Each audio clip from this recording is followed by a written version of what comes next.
My guest today is my friend, Dr. Brent Colby.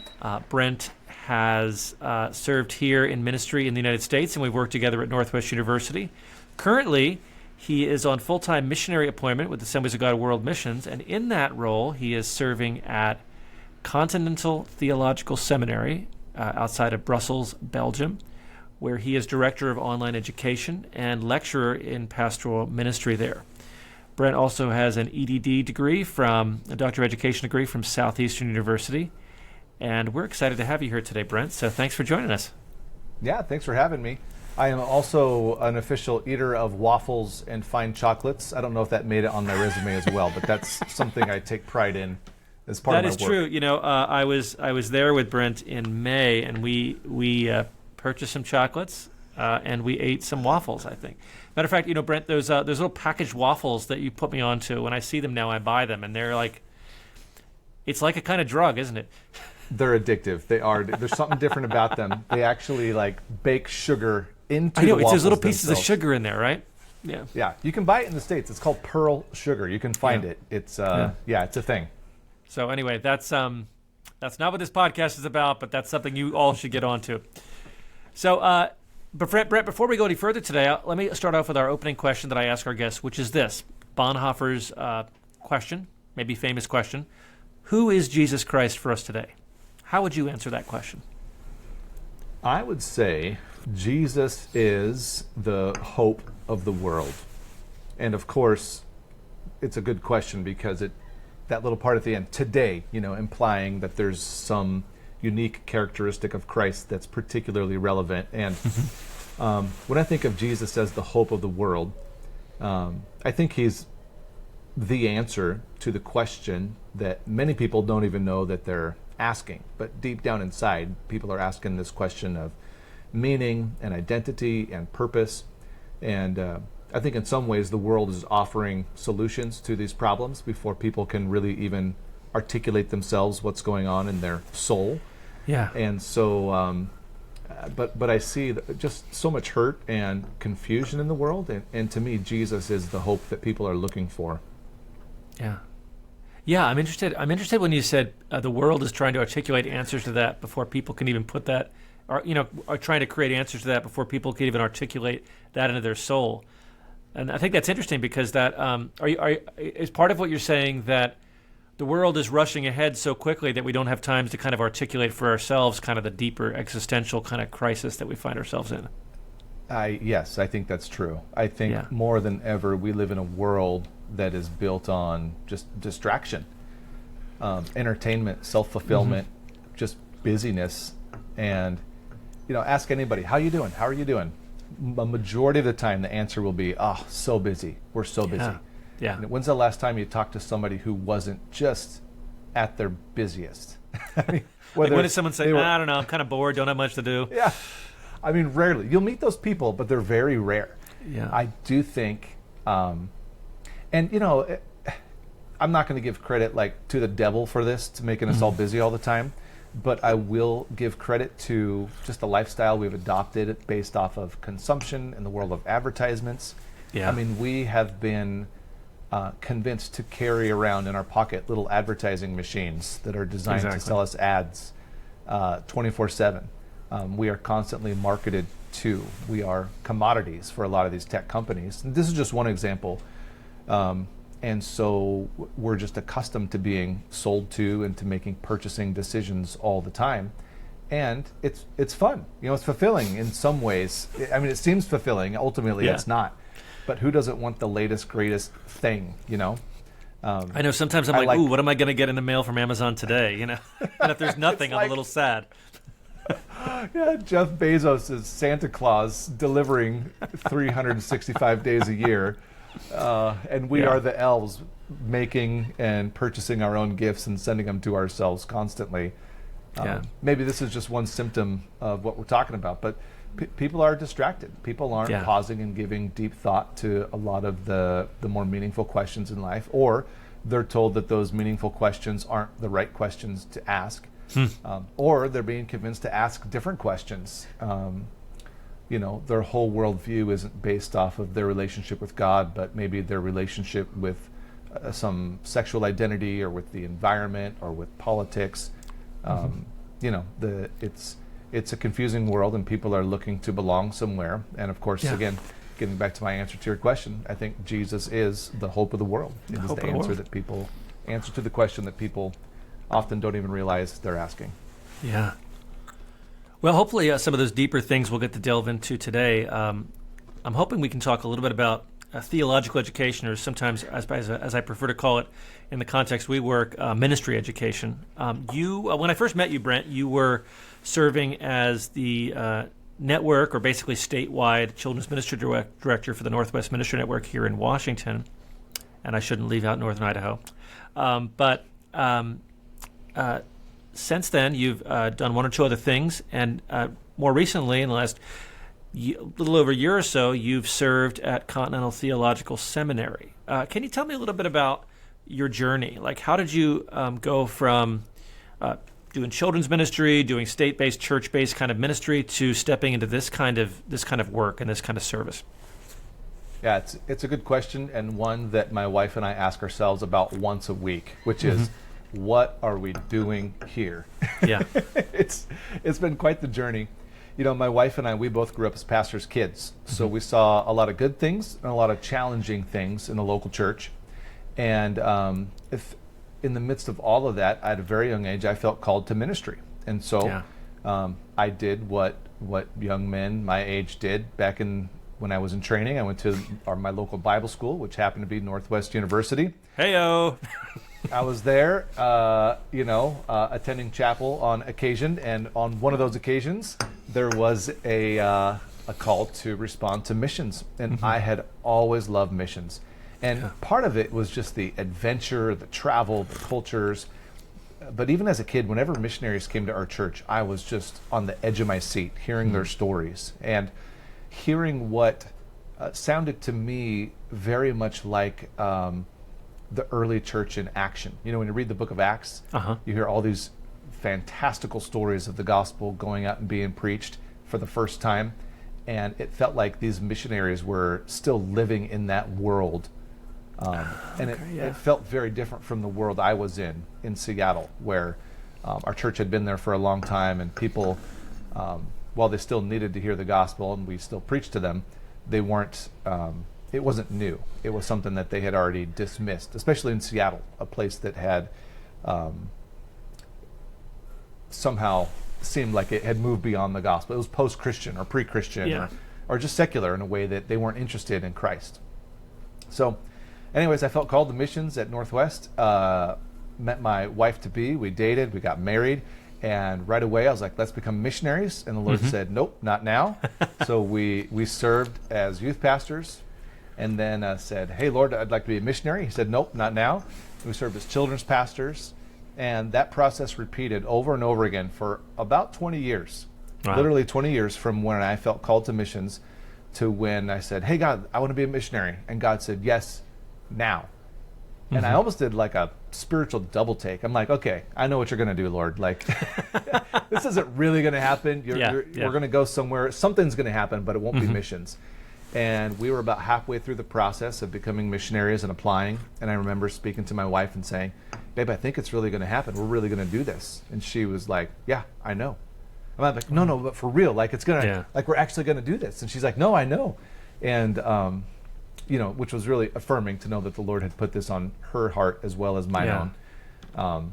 But it's been a big decision. So basically, she's a nurse. I had just finished my doctorate. And so we were qualified to teach and train at high levels. And long story short, we were invited through a series of relationships and connections to serve here at CTS. And we felt like it was a good fit for our family. The door was open and we jumped in. Wow.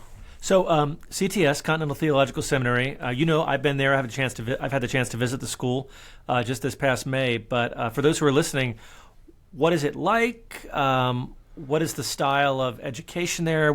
How many and what kinds of students do you work with? What do you teach? Yeah. So, okay. I'm right now in my attic at CTS. It's very luxurious, as you can see. Let me show you some of the finer features of that's AstroTurf, the brown carpet you've seen in many churches. This is okay. Let me just get the look of the whole vibe here. This is a space above the current cafeteria. Okay. All of which used to be horse stables. It's an old chateau for a castle that was kind of kitty corner from the school. In fact, I'm going to share my screen here. If your listeners happen to be watchers at all, they can see a picture of the campus. I think you can see it there. I think it's coming up. Yeah. Yeah. Okay. If you can see it, there it is. There's a picture of what the campus looks like. This is just from Google Maps. These are random pictures here. Maybe not. Here we go. This is a nice one. There we go. There's the school building itself. So I'm here teaching pastoral ministries, and I've been recently asked to develop an online program for that school. Okay. So we're still in the process of making sure we have a good strategy and philosophy for online education. It will be new to CTS and is generally newer to Europe. One thing I've learned about a lot of differences, of course, between ministry training and education in the United States versus Europe. There are many, many differences. But one of them is that online training is not as common or popular here because it's not as necessary here. University education generally being free or extremely cheap, people aren't drawn to specific universities as much as they're drawn to specific universities, but they want to go there not just to get an education, but to get that specific education. So if you want to go to a school, you typically go to a school. But if you're not picky, there are many schools around you that you can go to for very, very free or no cost at all. So for that reason and many others, online education isn't as common. So anyways, we're developing that. And then what I get to teach is theology and pastoral ministries. So that's kind of what I get to focus my time on with my students here. Yeah. What are you teaching this semester? Or I'm not sure how the terms work. We're recording this in January. Is your new term starting? Are you in the middle of a term? How does that work? Yeah, we're finishing the last week of our lectures this week, and then we have 2 weeks of exams, and then the next semester will start just right after that. Okay. So next semester, what will you be teaching? Next semester, I'm teaching a pastoral theology class, which will be really good. I'm also teaching a pastoral counseling class, and then I have some time set aside to develop some of our online courses. I'll be developing, I think I'm going to start with our hermeneutics class, which is really probably my favorite to teach, and I'm also wrapping up a church history class that I'm kind of preparing to get put online as well. Great. So it's been quite a bit, and pretty broad as far as teaching goes. Mm-hmm. How many other faculty members are a part of the community there? The model here is really unique, where there are maybe 4 full-time missionaries who've been appointed to serve the school here, and we do so both administrative and faculty or teaching roles. And then there's one family who serves, just maintains the facilities full-time, all the summer projects. So that's the American and Canadian people who are here. And then the rest of the faculty is either and try to come right in the middle of the semester so they can teach in the middle of and cover most of the weeks of the lectures. Or they are local pastors who teach in French from a number of French churches around the area, and they come and they teach as what we would call adjunct professors. So it's a real unique mix of a few full-time missionaries with full-time or with part-time guests who come from the States, and then local professors who come, and a lot of those we rely heavily on for the French program, because there's both an English and French program coexisting here at the same time. And you, of course, teach in English. Yes, I teach in the English. Unless your French has gotten a lot better since I was last there. It's not gotten any better. I keep eating the waffles, and the French is not coming along. I'm going to stick with my plan, but it's not getting any better any quicker. How many students are part of the community there?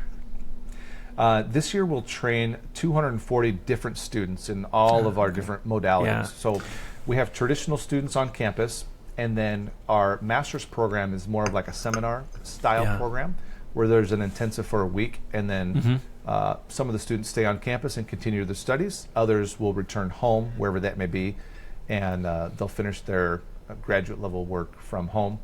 But those students, the on-campus students, there are about 100 of them, 90 to 100, who meet on campus here. And then the other 140 come from, we do extension sites. So we have extension sites in France, in Spain, in Norway, in Ireland. We send our professors out to these different cities and countries, partnering with local churches, and we do seminar-style training there. We also are partnered with a rescue, a ministry that focuses on kind of rehabilitating women coming out of sex trafficking in Antwerp. And so we do a lot of training and education for the teams that go up there as well. Okay. So it's really all levels, from graduate studies to bachelor studies to short-term mission studies to weekend training studies. We have a Saturday school program for local ministers who are serving in churches but haven't been able to get a full, proper education. They will come in and just do Saturday school. I mean, it's really covers the whole spectrum. Yeah. And with the number of people that we have here, it still is remarkable that we're able to reach so many people with what looks like a big team at first. And even when you're on campus, you don't see less than half of the people that we're actually reaching on an annual basis. And the students come or are in, I think over 30 different nations are represented this year on campus. So most of them come from Europe. They're African. Okay. So a lot of those Arab countries in Northern Africa, a lot of the Christians will come here for training, especially for the graduate studies. There's not a lot of schools that you can get a Pentecostal theological accredited graduate level degree at, and this is one of them. Yes, we should also note that too. Both Northwest University and CTS are Pentecostal institutions, and so now is CTS affiliated with the Assembly's God analog in Belgium or Europe, or? Yes, it is. It's affiliated. How are we organized? You know, Pentecostalism in the States, that term, of course, that's a whole other subject. That means a lot of things to a lot of different people. That's true. And it's the same as here. But the church in Europe, there's so many different cultures and such proximity to each other. And the church, of course, has been around for a lot longer here in Europe than it has in the States. So there are so many different layers to it. So Continental Theological Seminary is, I don't know, maybe its own entity. But we partner closely with both the Flemish, which is the Dutch-speaking Belgians, and the Walloon, which is the French-speaking Belgians. They would both consider this their home training institution. Yeah, we partner with them real closely. They're good friends of ours, and we train a lot of their ministers here as well. Okay, so in that kind of Pentecostal church setting, grouping. Yeah, and the term Pentecostal is very important here because we are Pentecostal is why we get to exist. Because as far as the Belgian government is concerned, they already had an evangelical school, therefore they don't need another evangelical school because there's already an evangelical seminary. There's already Lutheran seminaries, Anglican seminaries. And so when we went to apply for accreditation, they said, well, why would we accredit you? We already have one of you in our country. And it's a small country. So as they had this discussion, and this was before my time, but this is what I'm told, we clarified, no, we're actually a Pentecostal school. You don't have a school like us. We're distinct. And so now Pentecostal, because of this, Pentecostal is like in so many of our titles, in so many of our... we use the word all the time. Trust us. Government, we need you to know we are distinctly Pentecostal. So even like I'm teaching church history. It's Pentecost. It's church history and Pentecostal theology. Like Pentecostal has there's a layer of Pentecostal. I almost feel like the government's going to stop by and be like, "Speak in tongues now." I'm going to we should prove it. Prove it right now. They just might. They just might. All right. So you alluded to this earlier. I'm curious. Obviously, you're in a very different or somewhat different place than the Pacific Northwest, which is where you're born and bred and did your ministry. And you talked about how just ministry training and ministry things are different there. What have you learned? What are some insights that you've gained from the time that you've been there at CTS in terms of ministry training, in terms of the kinds of situation you're preparing students for? one of the mantras of missions that I hear all the time is, it's not better or worse, it's just different. And that's something that I've had to take to heart, because there are so many things that I'm used to at home that they're not realities here. Okay. For example, when I was home and when I was doing my ministry training, there was a great emphasis, and there still is, on leadership, ministry leadership. In fact, I have degrees in ministry leadership. That concept, like the very concept of ministry leadership, is foreign here. It's not a thing. So when I say ministry leadership, it means almost nothing to most people I speak to. Also, when I talk about, like, there's just certain subjects that I'm like, or even the idea, for better or worse, of running a church like a business. A lot of business principles have found their way into the way that we run churches. And you can argue whether those are good or bad, but those concepts they're completely foreign here. So we might debate that in America, but they don't even have the debate because it doesn't even show up. Is that kind of what you're saying? It's not even on the table. Yeah. And a lot of churches that we've gone to in Belgium, and I want to say this in a way that doesn't sound negative, but it feels like they are in some ways maybe 10, 20 years behind where we've been at in even the Pacific Northwest. The values are different here. The value of innovation is not as great as the value of maybe stability or consistency. Okay. And the nature of the church here, I mean, when people think of the church, they think of these hundreds of year old stone buildings. Yeah. Well, the Pentecostal movements we're associated with, they don't have anything like that. Yeah. And so to be modern and progressive, at least in Belgium, is not as virtuous as it might be back home. Now, the church in the Netherlands, for example, very close to here, but very different culture from here.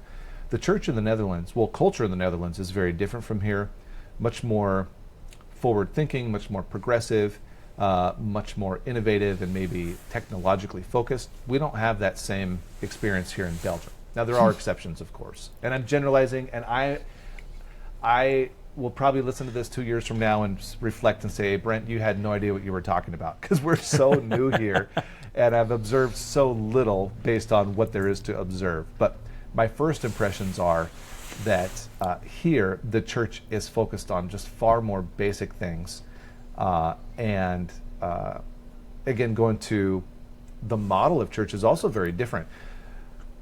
Even attitudes towards generosity. Like, here's an example, like a cultural reality for Belgians that has a direct influence on the operation of the church. I live in a country, my taxes are over 50%. I pay over a 50% tax rate on my own taxes. So that's high. So when you talk about generosity to people who are already in a more socialistically inclined governmental system, the generosity looks and sounds different to those people than it might to someone in the United States who's also, they're also paying taxes, but it just looks and feels different. Not at the same level. So, not at the same level. And so probably not providing their society as much benefit, I suppose, as the Belgians would say they're providing with their taxes. Yes. And, the social services here are robust. People look to the government in a very trusting way. They're quick to give authority to the government. For example, my ID has all my medical information. It's attached to, anytime I purchase a device in a local store and there's a warranty, it's attached to my ID. So my ID card is really my key to society. In fact, we tried buying an appliance once without an ID, and the person wouldn't sell it to us because we couldn't register for the warranty without it. So they were instructed not to sell us a washer no, it was something silly. It was like a coffee grinder. My wife was like, a coffee grinder? You won't sell me a coffee grinder without an ID. Well, they track all these things on their little ID cards, which we didn't have yet, and we have now. I have a feeling that wouldn't be very popular in America.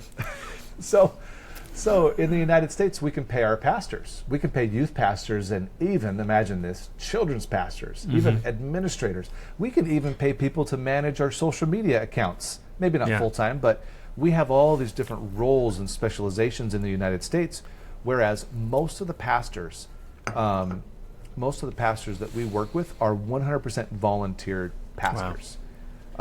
Because that financial model that we rely on in the States is just not present here.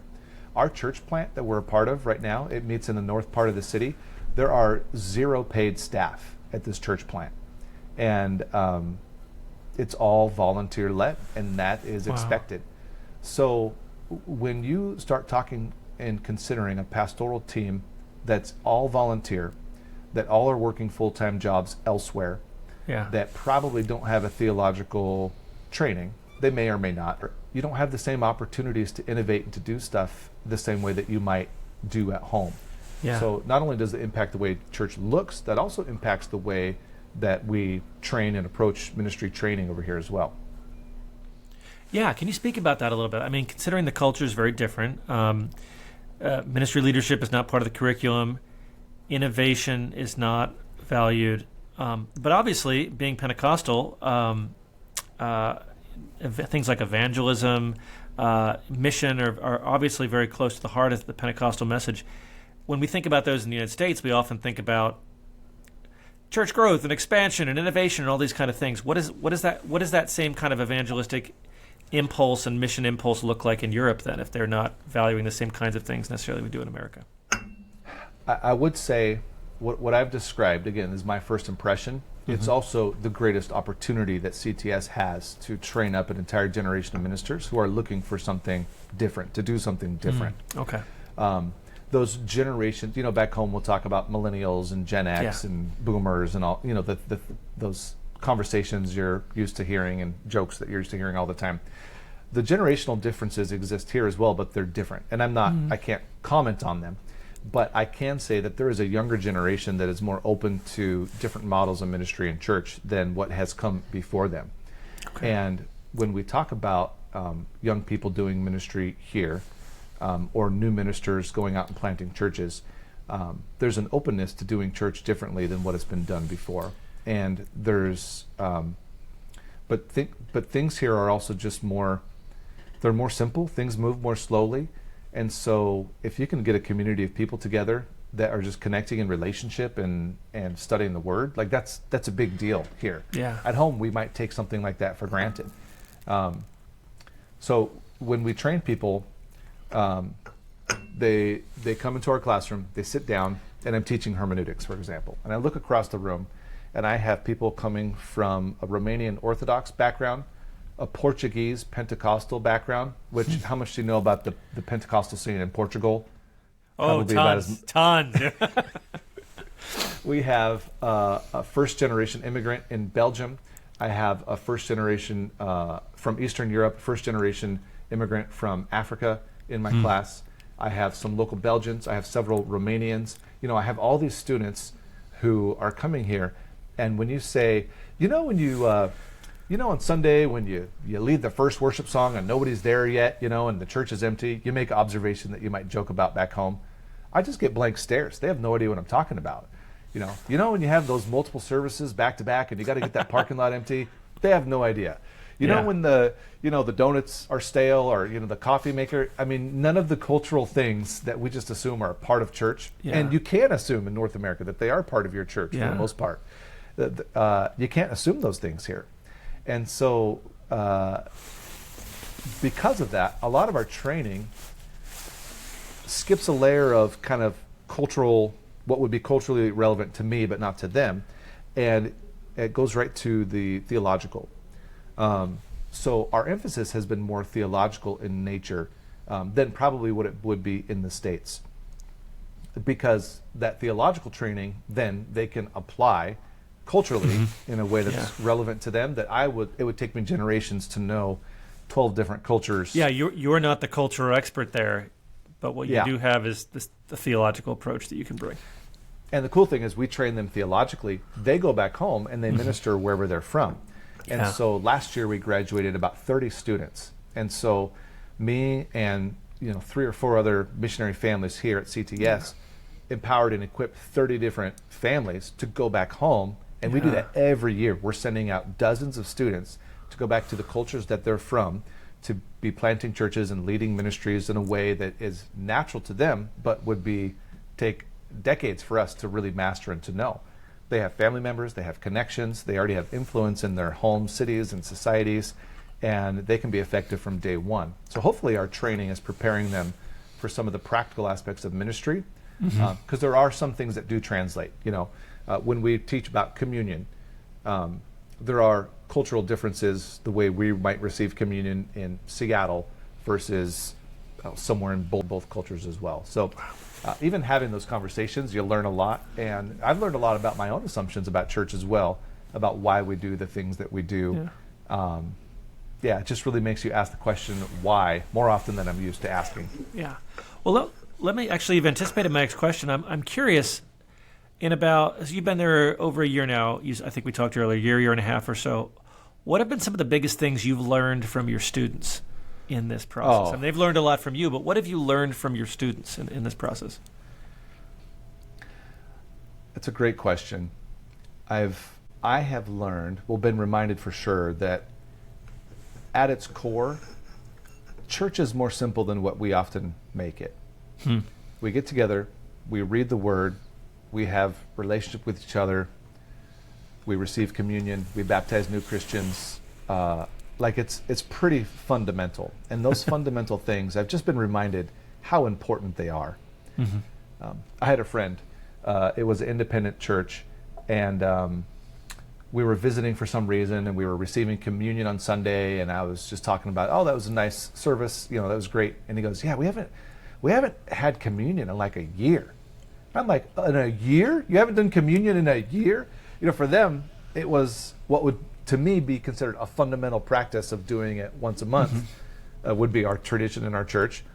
For them, they would do it, but once a year. Well, there's some Christians I've talked to here, they're like, you only do communion once a month? Like, they were as bizarre, they were as freaked out about us doing communion once a month as I was freaked out to my friend doing communion once a year. So that's one of those things I'm like, okay, what practices do we have? Baptizing infants or not baptizing infants. I've never been in a church that baptized infants, but for some people coming from an Orthodox background, it was very important that they did not baptize infants, because that was one of their key distinctions from the Orthodox Church to themselves, is they didn't do that. Or with our some of our Christians that come and visit from places like Italy, these Christians have had these Pentecostals.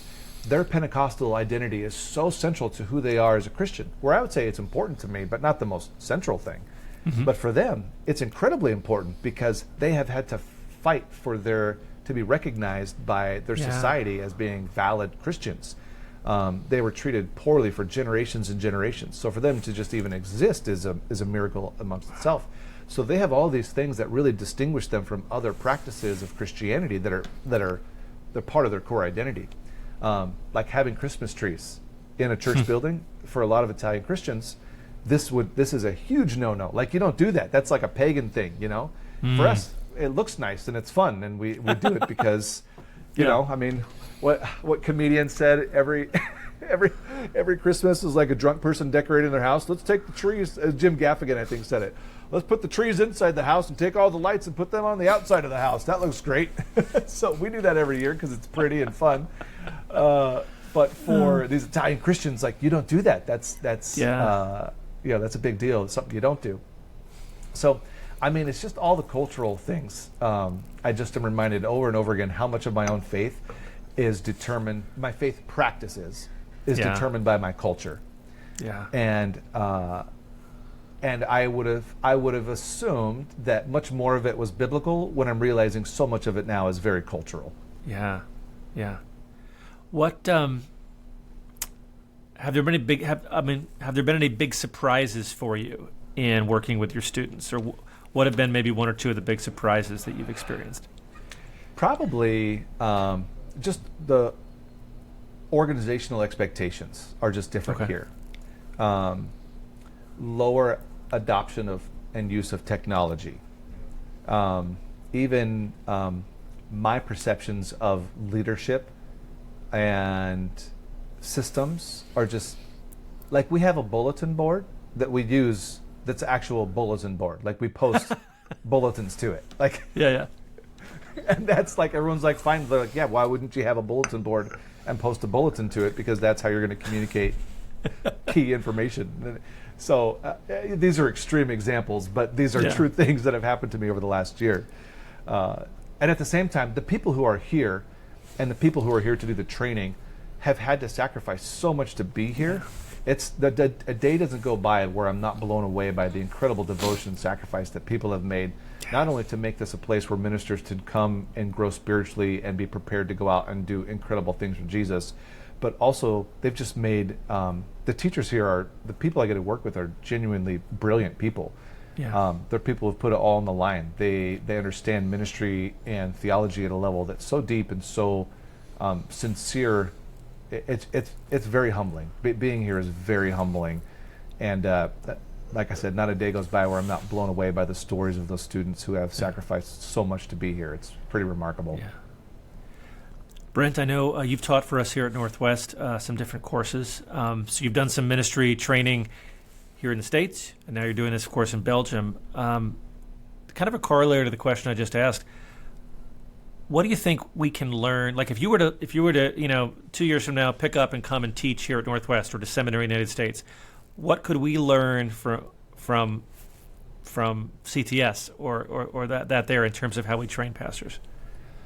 I think here there's a very direct connection between right thinking and right behaving, like the orthodoxy leading to orthopraxy. The emphasis is really on the orthodoxy. If you can get your thinking straight, your behaviors, your actions, your systems, your organizations, your strategies are going to follow. Here, I have been challenged theologically to answer questions that I wasn't asked in my own time, even training as a student. Because Catholicism and the history of the church runs so deep here, not only during Reformation time, but pre-Reformation time, there are questions that are somehow still being asked about transubstantiation. Like, this is a concept I was familiar with at school, but I remember when I was not in this last year, but I've been on a missions trip before to Ireland. Yeah. And we were doing street evangelism, and these university students were on us about transubstantiation. You believe in transubstantiation? And I'm like, I don't even know what that is. There's old debates that are still happening, and people are so confused here about what the church is because layer after layer after layer. So, one of the benefits we have in the States is we don't have all that baggage of the church. We really don't carry a lot of that, and so it gives us a lot of freedom to do things that would be difficult to do here. But as far as it relates to the training, I see one of the things I hope to keep with me forever is really putting a greater emphasis on having a more solid and consistent grasp of even my own theology, of why I believe what I believe, and being able to back that up biblically, or flipped around, to know the word well enough to, from that platform of my understanding of Scripture, to make sure that all the things that I'm saying I believe are really founded in Scripture and not just in my own culture. And to acknowledge when something is cultural too is important, because to say something's cultural is to not say it's bad. For example, the Christmas trees. Is it biblically wrong to have a Christmas tree in your church? No, I don't think you could argue that it's biblically wrong. Is it wrong maybe for an Italian to have a Christmas tree in their church? It might be, and I might need to just accept the fact that it's not right. We have Pentecostal Romanians, some groups, they will not allow women to preach in their church. Well, as a Pentecostal, I'm like, well, that's a problem with me. Like to have, and I'm like, well, so what? Are you having like women also covering their head in church? And they're like, yes, actually, the women literally still cover their head in our churches. So I've heard that and I've heard in some French Pentecostal churches, or maybe a lot. That's the case too. And I have to say, okay, well, at least you're being consistent, with your interpretation of that whole passage of Scripture, because most people would do the one without the other, of course. But yeah, just really asking questions about what I believe and being able to answer them from Scripture and not just from what I think is best or what might just be practically best in the culture I'm a part of. That's become more important to me. Yeah. So, I'm reading this book right now by, I forget who wrote it. I think his name is Stephen Smith, but that seems wrong. It's called The End of Theological Education. And he uses the word end in two different ways, I think. I think he's talking about, the fears that people have that, we're all secularizing in the West and theological education is collapsing, et cetera, et cetera. But also, I mean, in the sense of the formal end, like what is the purpose of theological education? And so in the American context, he's talking about how we move from the standing order of the old colonial established churches to voluntary associations and the emergence of the seminary as an institution in the 1800s in America. And he's working towards, I'm only halfway through the book. But, you know, obviously, as I'm somebody who's involved in undergraduate and graduate theological education, you have been and are as well. You know, obviously thinking a lot about what we do right now. You know, theological education, of course, being a shorthand for ministry preparation and ministry education. What do you think the future? I mean, in some ways, you know, some people see. You know, it's funny. You said earlier that you feel like in some ways, in certain practices, what you see in Belgium is 10, 20 years behind. However, when it comes to something like secularization, which people have pointed out is a phenomenon in Western Europe, and it seems like, to me, increasingly in the United States, Western Europe has been seen at the forefront of secularization. And so, in some ways, even though the church might be in a different place, the culture is probably much more thoroughly secularized where you are than probably in the United States right now. So in some ways, you're looking at the future. So it's a big question, but it's something I'm thinking about right now. I don't know, we can noodle around with this for a couple minutes, but what do you think the future of ministry education is, both maybe in the context you're serving right now, but also here in the United States? How would you begin to think about that or answer that?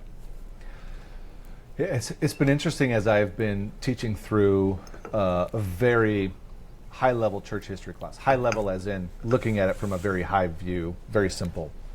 I think we had to cover 1,500 years in 12 weeks. So, I mean, we're moving quick. God bless you. I did something similar this semester myself, yeah. In fact, I think I see my textbook on your bookshelf behind you. There you go.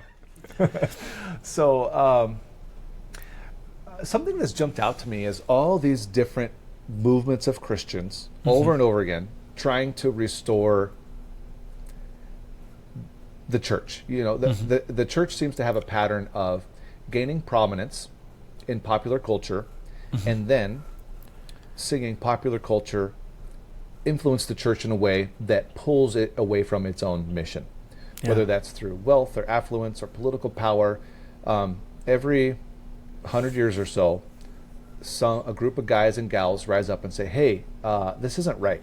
I know we started and our motives were good, but we've kind of lost track. So let's get back to what the mission is about. Yeah. And whether it's a monastic order or a rethinking of the relationship between the church and the community, or the church and possessions and poverty and affluence. And sometimes these people were extreme. They literally went out to the desert, to go study because the church had become such a fad that they had lost the influence. Sometimes the church had become, there in the desert. Yeah. Or the church had become so wealthy it had become distracted by its own wealth. And so they said, well, yes, but we're also taking a vow of poverty, of influence. And so in some ways, the church has to rediscover itself and distinguish it from its current self. Like the version of the church, what the church has become. The church needs to question what it has allowed itself to become in light of its own success sometimes. Okay. It's easy for us to say, oh, this is broken, we have to change this because it's not working. But it's hard for us to say, wow, look how influential and successful we've been. Is that having a negative effect on our actual mission? And do we need to change what we're doing because of what we see as success? Sorry, I'm kind of letting my mind wander here a bit with this thought. You know, what you've said, in this book that I'm reading, there's a quote from H. Richard Niebuhr. It's from the 50s, but he says this: if many theological schools today seem uncertain about the context in which they are working and about the purposes they serve, this may be due in no small part to the confusions present in that contemporary Christianity itself in which they participate. And then he goes on and he says, the critique of education requires the critique of theology, and the critique of theology involves the critique of the church. Such self-criticism in seminary and church is always part of the total repentance that is the counterpart of faith. I mean, it's a lot. There's maybe a lot there, but I mean, there's this sense that asking a question about theological vocation is similar. I mean, you jumped immediately to context in the church. Is the church asking itself questions about itself and what it's doing, and where it's maybe gone astray, and where it's needing to restore, I suppose. I don't know if that tracks with what you're saying, but it reminded me of that quotation as I... Yeah, no, it does. And I think why I was bringing all that up is because I see these people historically who were wanting to pursue God with their whole selves, doing it, but then developing a system around it. And whether they were Dominican or Franciscan or fill it in between, they had to rediscover a way to prepare themselves for a life of ministry that was worthy of that end, that means.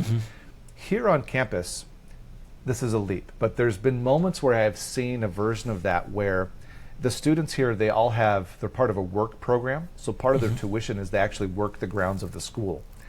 And so every once in a while, I can look out this window, out here on this wall, and I'll see students, there's the wall, I'll see students mowing the lawn, tending to the gardens, moving dirt, cleaning bathrooms, wiping floors, and I almost get this hint of this monastic style existence where they're helping sustain the ministry of this place with the actual labor of their hands. Yeah. And while no one, I think, would say that they love the work program, because nobody wants to take out the bathroom garbages or to clean the toilets, to me there's almost a sort of edifying, and I don't think it was designed this way. I think it was totally just a practical need and response. I think there's an edifying aspect of going and studying hermeneutics in the morning and then washing dishes in the place where you're studying after lunch in the afternoon. There's a humility to it that I think maybe we have lost in some of our schools. An education is a privileged thing to have. And in the United States in particular, it is very much a consumer-driven pursuit. I mean, there's stories of schools that have lazy rivers, and the whole razzle dazzle. If you want to pay top dollar for a university experience in the United States today, you can have your socks blown off, because they will roll out the red carpet, gourmet meals, unbelievably incredible libraries and social programs, and I mean they're unbelievable institutions, but out of alignment with what we're trying to prepare people to do for ministry.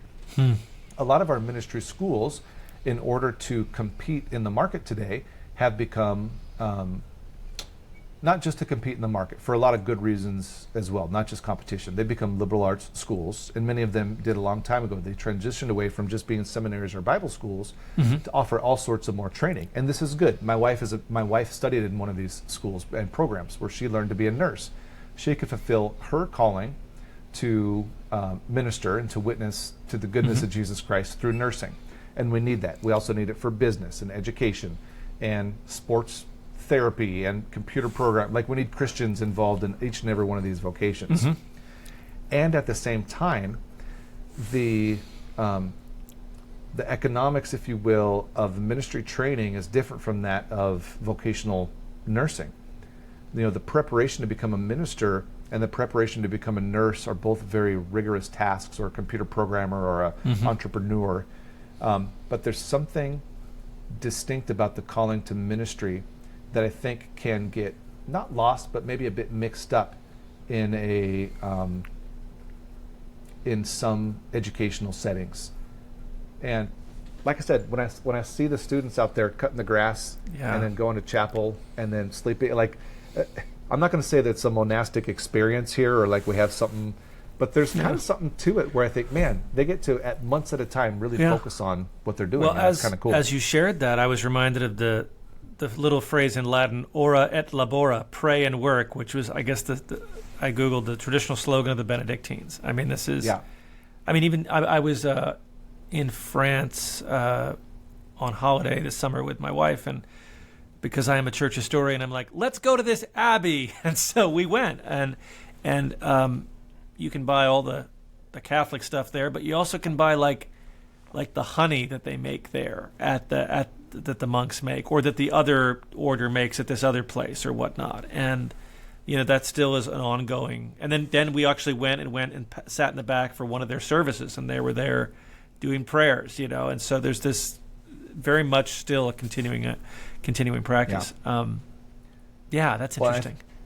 And I think because, education in the States has gotten very expensive. And I know Northwest University and many of our partner schools are being very innovative and creative in finding ways to alleviate that pressure. Because for some would say it is a roadblock into help preparing people for ministry who feel called to ministry. So while NU and many other schools go out of their way to help students gain an education that feel that calling, there are an equal number of students who are finding alternative ways to train.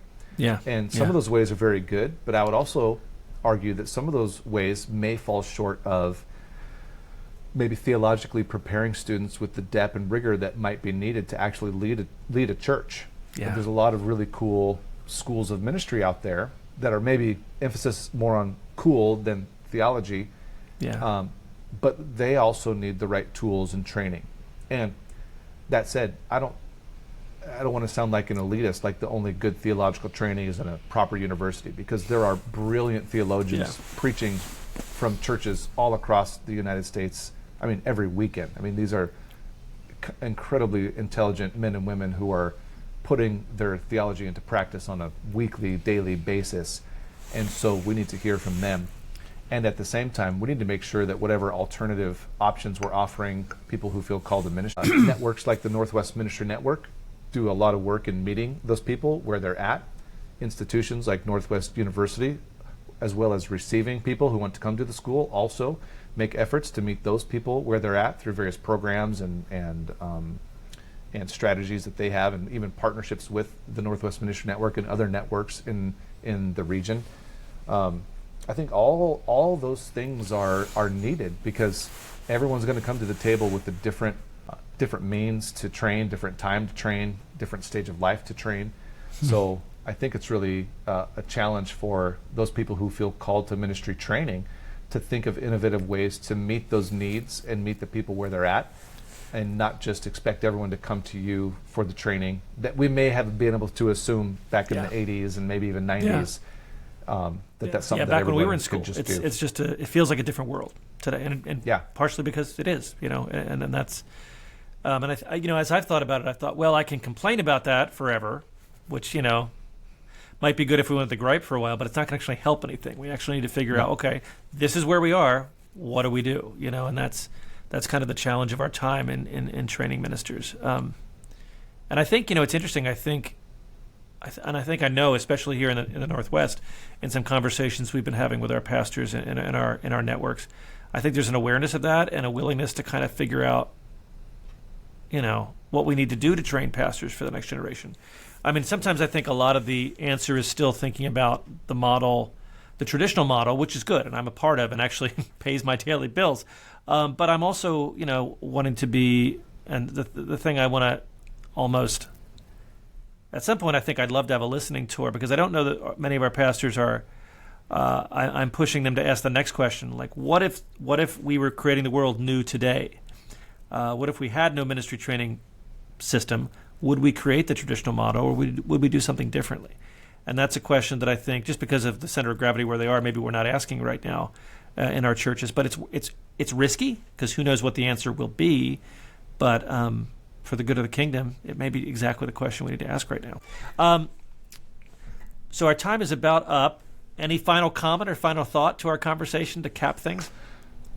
I would say, again, the hype of the Belgian waffles is real. Okay, it is a thing. It is worth it.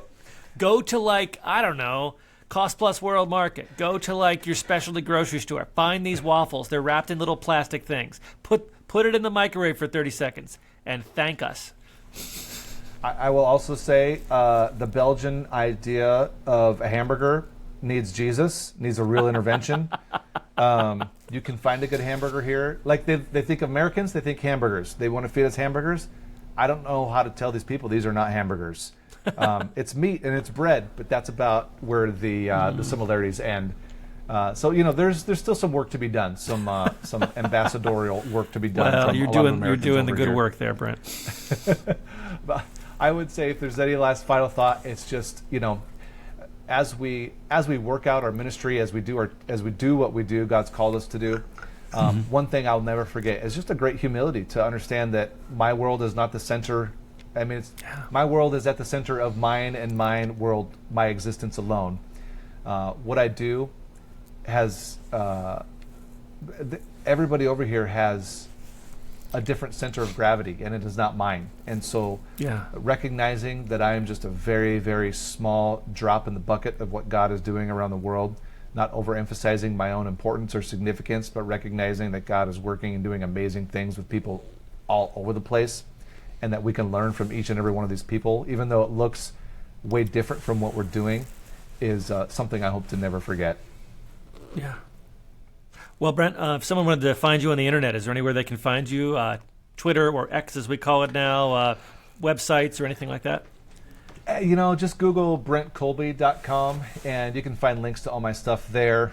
And our family ministry you can find at colbycommission.org. Also, you'll find links to all of our stuff there as well. Awesome. Cool.